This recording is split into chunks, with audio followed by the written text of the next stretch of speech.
Hello and welcome back. And don't worry, you're not in the wrong video. This is going to be section 3.4. There was something from section 3.3 that I didn't finish, and that was the other two trig functions, the derivative of secant x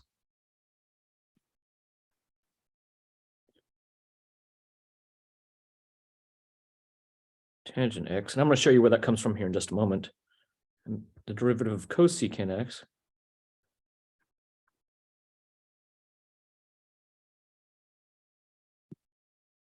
And you can see all these bottom ones are negative. And this is cosecant x cotangent x. I'm going to derive this one for you right now.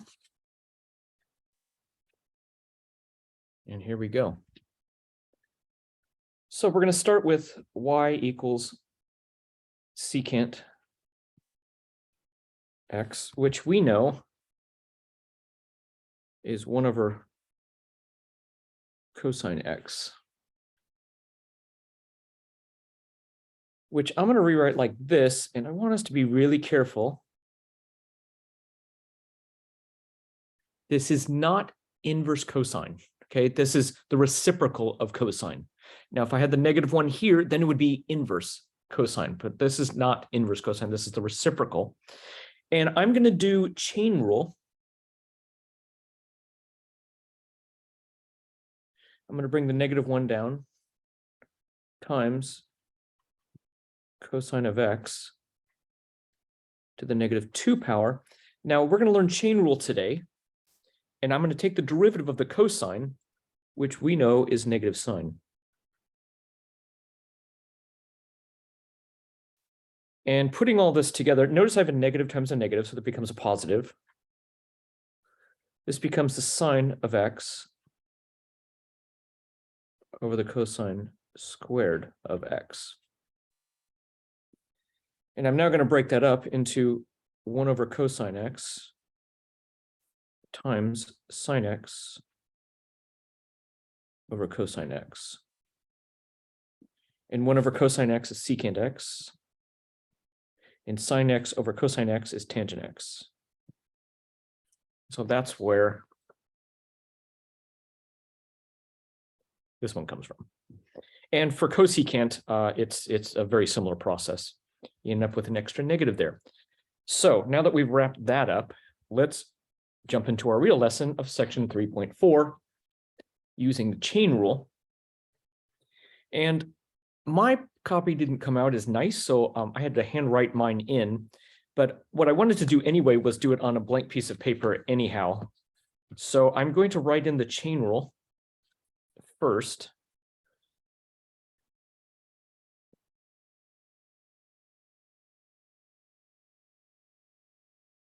And the chain rule is given f of g of x, y prime is going to be f prime of g of x times g prime. And that was what I just did, actually, was that rule. Something else I wanted to show you. We already know that when y equals e to the x, y prime is also e to the x. But what do we get if we don't have a base of e? Let's say b to the x. Well, I'd like to show you where that comes from. So let's start here. Y equals b to the x power. I'm going to do a fancy trick where I'm going to rewrite this like this.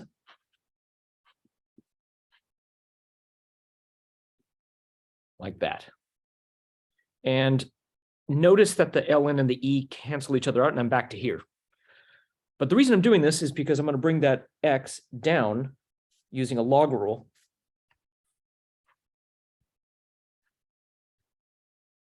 Like that. So now I'm going to do the chain rule. And so y prime gives me this back. So e to the x ln of b times the ln of b. ln of b is just a constant. And so x times that constant, when you take the derivative, that x just becomes a 1. And that's where that ln of b comes from. And I want to point out that this is that. So this actually is y prime is equal to b to the x times ln of b. And that brings us back to here. Y prime is b to the x times ln of b. I just wanted to show you that's where that rule comes from. And I'm not going to write on this sheet here. I'm going to write on blank sheets as I go through this. So for number one, this is section 3.4. For number one, let's scooch that up. We have y equals 5x plus 4 to the third power. So to find y prime, I have to take the derivative of the whole thing, which means that 3 comes down, and that gets subtracted by 1. But I'm not done, because now I have to take the derivative of the inside. Well, that constant goes away, and I just end up with a 5. Derivative of 5x is just 5. So overall, my derivative is 15. 5x plus 4 squared.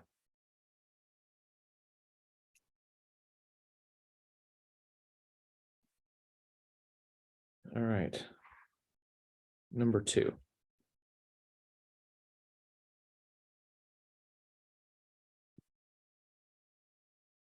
Y equals sine cubed of x. Now, I want to rewrite this so we are clear on what we mean by this. This is the sine of x to the third power. So I'm going to use the power rule. Bring the 3 down.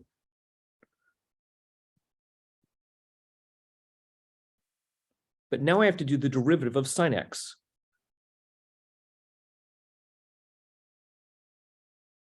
There it is. So I did the power rule to bring the 3 down. That goes to the second power. Then I have to do the derivative of sine. Now, this is like an onion. If there's functions inside of functions inside of functions, you have to keep going all the way into the inside to do that. Number 3. So this is slightly different than the other one. Even though they look similar. This one's saying the x is cubed, this one's saying the sine x is cubed. Which means y prime is going to be the derivative of the whole thing, that's cosine of x cubed, times the derivative of x cubed, which is 3x squared.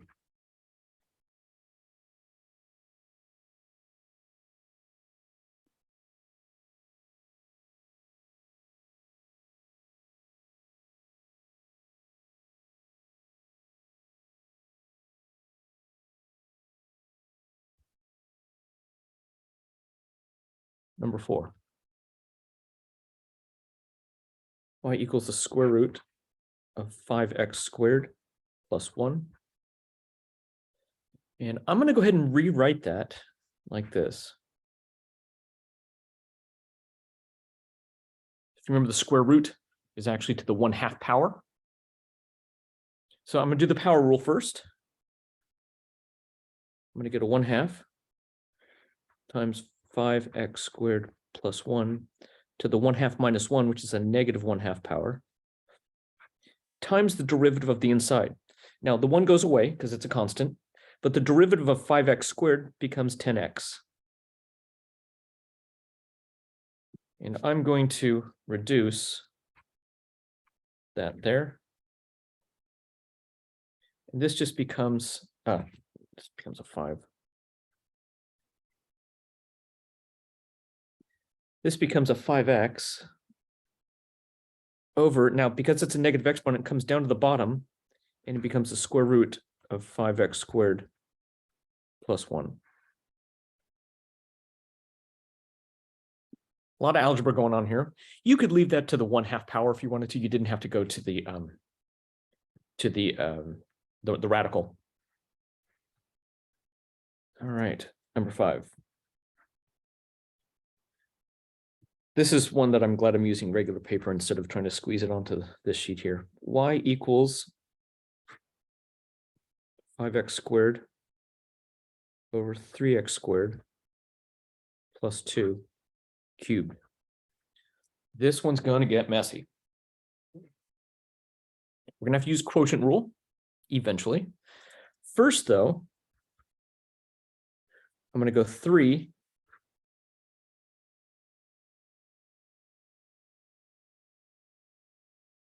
to the second power times, now I have to do the quotient rule. Remember the quotient rule, so this is my f of x, this is my g of x. Derivative here is going to be 10x times 3x squared plus 2 minus 5x squared times the derivative here, which is going to be 6x, all divided by the denominator squared.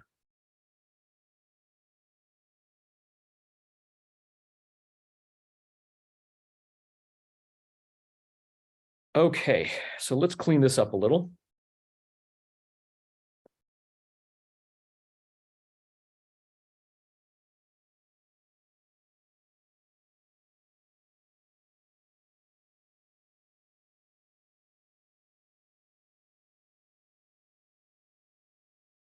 And that's going to give us 3x squared plus 2 squared. You'll notice the 30x cubes go away.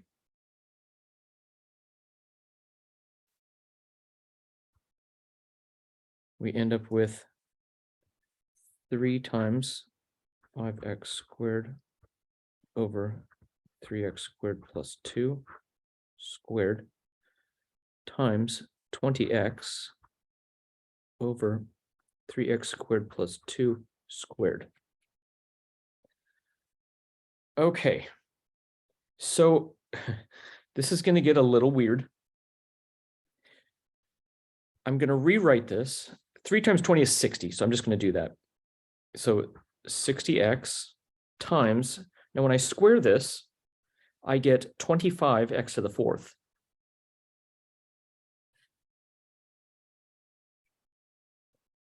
Over, now here I have 3x squared plus 2 squared times 3x plus 2 squared. That's going to go to the 4th power.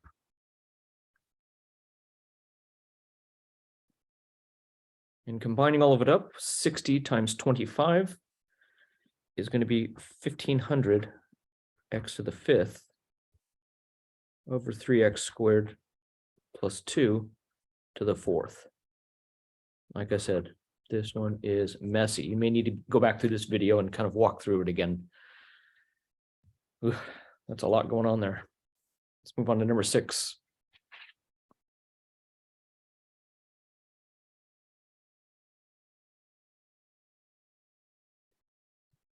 This is another very messy one.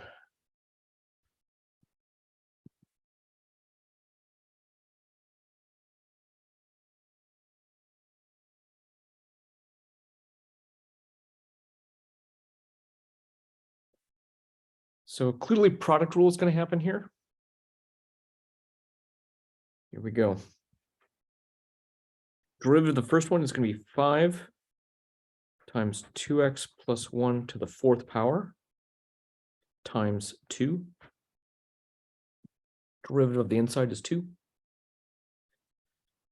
times x cubed minus x plus 1 to the 4th plus the derivative of this one. So this is going to be 4 times x cubed minus x plus 1 to the 3rd power times the derivative of the inside, which is going to be 3x squared minus 1. Derivative of negative x is just negative 1. Okay. I'm going to note that I can factor out a 2, a 2x plus 1. The most I can equally take from these is going to be 4 of them. And the most that I can equally take of these is going to be the 3 of them. And what's left? Well, here we go. What's left here is a 5, right? The 2 and and those are gone. Left the 5 times one of those. I only took 3 out of there, so I'm left with one of those. X cubed minus x plus 1. And from here, I am left with another 2. So this is going to be plus 2.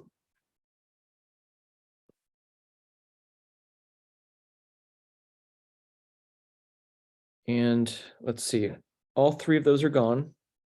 But one of those are left. So 2 times 2x plus 1 times 3x squared minus 1. That is a train wreck. So let's keep cleaning it up.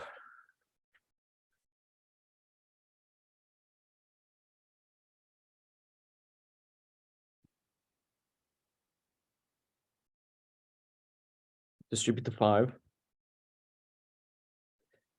Here I'm going to FOIL. That's going to be 6x to the 3rd. The outer is minus 2x. The inner is plus 3x squared minus 1. I'm going to distribute the 2 and combine.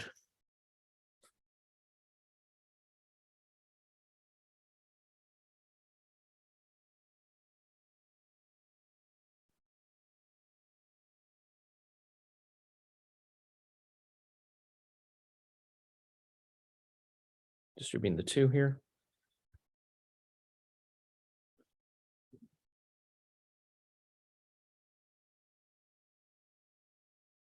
All right, so let's combine up what we can.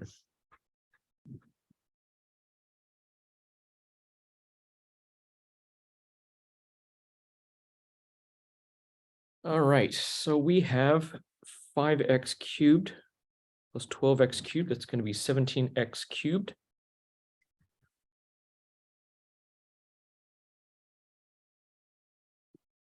And we have an x squared here that does not combine with anything. So plus 6x squared.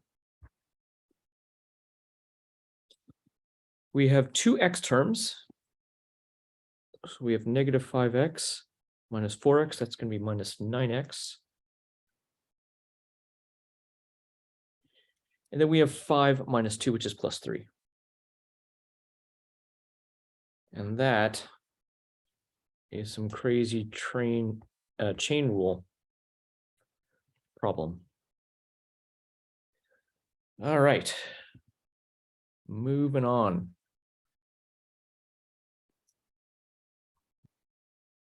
Seven, we have y equals 5 to the x squared power. Now that brings us back to the rule that I derived here, where in this case, v is 5 and x is a function of x in this case. So we're going to have to do chain rule to it as well.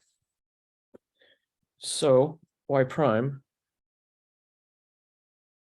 is going to be 5 to the x squared times ln of 5 times, now I still need to do the derivative there for the x squared, so that's going to be 2x.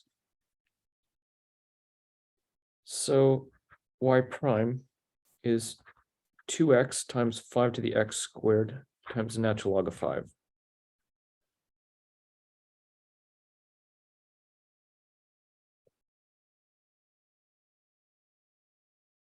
All right. Number 8, we have y equals e to the sine x. Now, we know y prime is going to be e to the sine x times the derivative of sine x, which is cosine x in this case.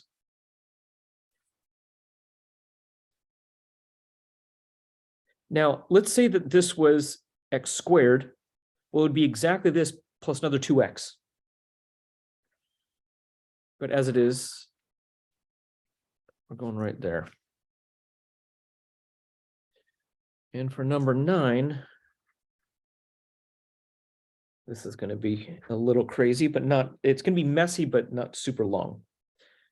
The sine of, the cosine of the tangent of x. So we have a function inside of a function inside of a function. Here we go. First off, I need the derivative sign, so it's going to be cosine of the cosine of the tangent of x times the derivative of this, which is negative sine of the tangent of x, times the derivative of tangent, which is secant squared x. That is darn messy, but that is the answer. Now we could maybe clean that up a little bit better, move the negative to the front and so on and so forth, but that should do it for now. I hope that helped.